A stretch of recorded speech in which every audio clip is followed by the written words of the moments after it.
Zach, talk about kind of the emotion that's been going through the past few days to, come down to this point where, ending up signing off and coming up here as part of a big trade, moving from the Colts to the Battalion. Yeah, I mean, it was an emotional couple days.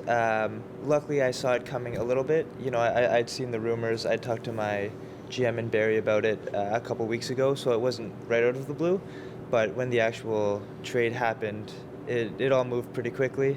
There was a little bit of tears, some sadness, leaving the Billets that I'd been at for 3.5 years, the team that I got drafted by and signed by initially.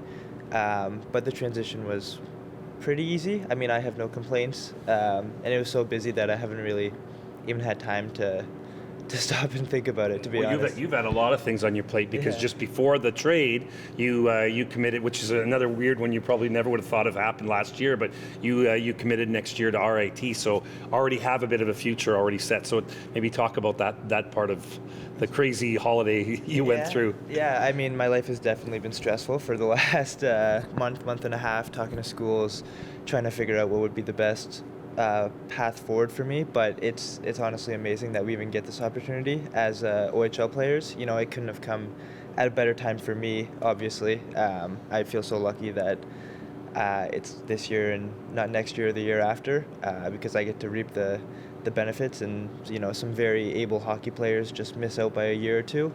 But the whole process was definitely stressful. I want what's best for myself for the next 4 years, hockey-wise, school-wise, person-wise.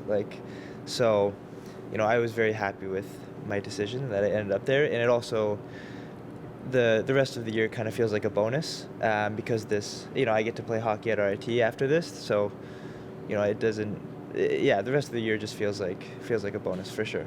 What type of player can the Battalion fans expect to see when you're transitioned from the blue to the green? Yeah, I mean, I think I'm a 200-foot centerman pretty much through and through. I kind of broke into the league as a defensive forward. I was a 9th-round pick. I was never really given too much opportunity in Barrie and really had to fight for any spot in the lineup that I could. And so I think, but I was always a 200-foot centerman when I was a kid. Thankfully my offensive game has grown a little bit over the last 3 years, but I still pride myself in being that 200-foot guy. One thing I'll ask, Zach, just tell us, what's your first impression of North Bay, not just the hockey team, but the city in general? Oh, it's beautiful. I actually was not expecting at all how pretty North Bay was as a city. I've lived in Barrie the last 3 years.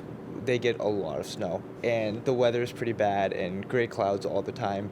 And so, I was actually telling my parents when I was driving home from the rink yesterday, the sun was setting over the lake. I was like, oh my God, this is beautiful.